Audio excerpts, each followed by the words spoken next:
Hi ಎಲ್ಲರಿಗೂ, ಹೇಗಿದ್ದೀರಾ? ಎಲ್ಲ ಚೆನ್ನಾಗಿದ್ದೀರಾ ಅಂದ್ಕೋತೀನಿ. ನಾನಿವತ್ತು ಸ್ಟಫ್ಡ್ ಬಾಂಗ್ಡಾ ರವಾ ಫ್ರೈನ ಮಾಡ್ತಾ ಇದ್ದೇನೆ. ತುಂಬಾ ರುಚಿಯಾಗಿರುತ್ತೆ. ಬನ್ನಿ ಹೇಗೆ ಮಾಡೋದಂತ ನೋಡೋಣ. ನಾನಿಲ್ಲಿ 6 ಬಂಗುಡೆ ಮೀನನ್ನು ತಗೊಂಡಿದ್ದೇನೆ. ಇನ್ನು ಇದನ್ನು ಕಟ್ ಮಾಡಲಿಕ್ಕೆ ಇದೆ. ಬಂಗುಡೆ ಮೀನಲ್ಲಿ ನಾನು ತುಂಬ ರೆಸಿಪಿಗಳನ್ನು ಮಾಡಿ ಅಪ್ಲೋಡ್ ಮಾಡಿದ್ದೇನೆ. ನೋಡಿಲ್ಲ ಅಂದರೆ ಚಾನಲ್ನಲ್ಲಿ ಚೆಕ್ ಮಾಡಿ. ಕಟ್ಟೆಲ್ಲ ಮಾಡಿ ಆಗಿದೆ. ಅರ್ಧ ಲಿಂಬೆ ರಸನ ಹಿಂಡ್ತಾ ಇದ್ದೇನೆ. ಹಾಗೆ ಸ್ವಲ್ಪ ಅರಿಶಿನ,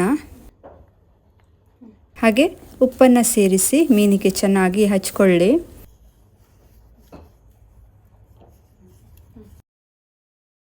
ಇದನ್ನು ಫ್ರಿಜ್ನಲ್ಲಿ ಅರ್ಧ ಗಂಟೆ ಮ್ಯಾರಿನೇಟ್ ಆಗಲಿಕ್ಕೆ ಇಡ್ತಾ ಇದ್ದೇನೆ, ಅಥವಾ ಹೊರಗಡೆ ಕೂಡ ಇಡ್ಬೋದು. ಇನ್ನು ಸ್ಟಫ್ ಮಾಡಲಿಕ್ಕೆ ಮಸಾಲವನ್ನು ರೆಡಿ ಮಾಡುವ.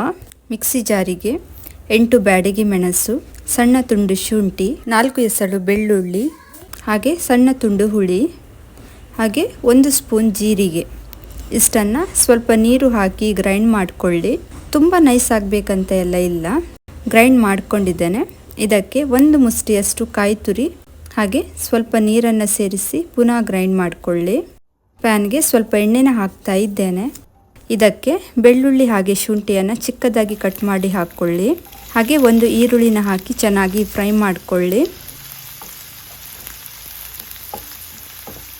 1 ಮುಷ್ಟಿಯಷ್ಟು ಕೊತ್ತಂಬರಿ ಸೊಪ್ಪನ್ನು ಹಾಕ್ತಾ ಇದ್ದೇನೆ.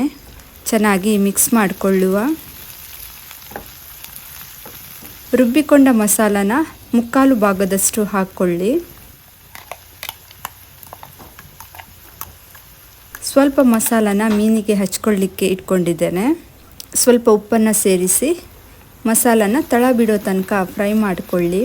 ಯಾವಾಗಲೂ ಒಂದೇ ಟೈಪ್ನ ಫಿಶ್ ಫ್ರೈನ ತಿಂದು ಬೇಜಾರಾಗಿದ್ದರೆ ಈ ಥರ ಒಮ್ಮೆ ಟ್ರೈ ಮಾಡಿ ನೋಡಿ, ತುಂಬ ಚೆನ್ನಾಗಾಗುತ್ತೆ. ಮಸಾಲೆ ಎಲ್ಲ ತಳ ಬಿಟ್ಟಿದೆ. ಇನ್ನು ಸ್ಟವ್ ಆಫ್ ಮಾಡಿ ತಣ್ಣಗಾಗಲು ಬಿಡಿ. ತಣ್ಣಗಾಗಿದೆ. ಸ್ವಲ್ಪ ಮಸಾಲವನ್ನು ತಗೊಂಡು ಮೀನಿನ ಹೊಟ್ಟೆಯ ಭಾಗಕ್ಕೆ ತುಂಬಿಸ್ಕೊಳ್ಳಿ. ಈ ಮೀನು ಅಷ್ಟು ಫ್ರೆಶ್ ಆಗಿ ಇಲ್ಲ ಅಂದರೆ ಅದರ ಬೆನ್ನಿನ ಭಾಗದಲ್ಲಿ ಓಪನ್ ಮಾಡಿ ಮಸಾಲವನ್ನು ತುಂಬಿಸ್ಕೊಳ್ಳಿ. ನಾನು ಕೇವಲ ಹೊಟ್ಟೆಯ ಭಾಗಕ್ಕೆ ಮಾತ್ರ ಮಸಾಲನ ತುಂಬಿಸ್ತಾ ಇದ್ದೇನೆ. 1 ಮೀನು ಇದ್ದರೆ ಸಾಕು, ಸಾರು ಎಲ್ಲ ಏನು ಬೇಡ, ಬಟ್ಟಲು ಪೂರ್ತಿ ಊಟ ಮಾಡ್ಬೋದು. ಇದೇ ರೀತಿ ಎಲ್ಲ ಮೀನಿಗೆ ಮಸಾಲವನ್ನು ತುಂಬಿಸ್ಕೊಳ್ಳಿ. ಸ್ವಲ್ಪ ಉಳಿದ ಮಸಾಲವನ್ನು ಮೀನಿಗೆ ಈ ರೀತಿಯಾಗಿ ಹಚ್ಕೊಳ್ಳಿ. ಹಾಗೆ ನನ್ನ ರೆಸಿಪಿಗಳು ನಿಮಗೆ ಇಷ್ಟ ಆಗ್ತಾ ಇದ್ದರೆ ಪ್ಲೀಸ್ ಕೋಸ್ಟಲ್ ಕುಕಿಂಗ್ ಚಾನಲನ್ನು ಸಬ್ಸ್ಕ್ರೈಬ್ ಮಾಡಿಕೊಳ್ಳಿ. ಇನ್ಸ್ಟಾಗ್ರಾಮ್, ಫೇಸ್ಬುಕ್ ಪೇಜ್ನಲ್ಲೂ ಕೂಡ ಫಾಲೋ ಮಾಡಿ ಸಪೋರ್ಟ್ ಮಾಡಿ. ಇನ್ನು ಇದನ್ನು ಫ್ರೈ ಮಾಡಿಕೊಳ್ಳುವ. ಪ್ಯಾನ್ಗೆ ಸ್ವಲ್ಪ ಎಣ್ಣೆನ ಹಾಕ್ತಾ ಇದ್ದೇನೆ. ಬಾಂಬೆ ರವೆಗೆ ಸ್ವಲ್ಪ ಉಪ್ಪನ್ನು ಸೇರಿಸಿ ಮೀನನ್ನು ಈ ರೀತಿ ಮಾಡಿ ಫ್ರೈ ಮಾಡಿಕೊಳ್ಳಿ. ನಿಮಗೆ ರವೆ ಇಷ್ಟ ಇಲ್ಲ ಅಂದರೆ ರವೆ ಹಾಕದೆ ಕೂಡ ಫ್ರೈ ಮಾಡ್ಕೋಬೋದು. ಗೋವಾ ಕಡೆ ಈ ರೀತಿ ಸ್ಟಫಿಂಗ್ ಮಾಡಿ ಫ್ರೈಯನ್ನು ಜಾಸ್ತಿ ಮಾಡ್ತಾರೆ.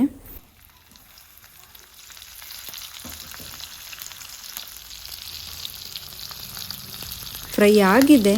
ಟರ್ನ್ ಮಾಡಿ ಇನ್ನೊಂದು ಸೈಡ್ ಸಹ ಫ್ರೈ ಮಾಡಿಕೊಳ್ಳಿ.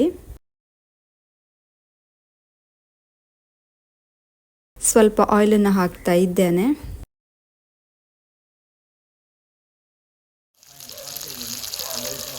ಫ್ರೈ ಆಗಿದೆ. ಇನ್ನು ಟೇಸ್ಟ್ ಮಾಡಿ ನೋಡೋಣ ಹೇಗೆ ಬಂದಿದೆ ಅಂತ. ತುಂಬ ಚೆನ್ನಾಗಿದೆ ಟೇಸ್ಟ್. ಈ ರೀತಿ ಒಮ್ಮೆ ಮಾಡಿ ನೋಡಿ.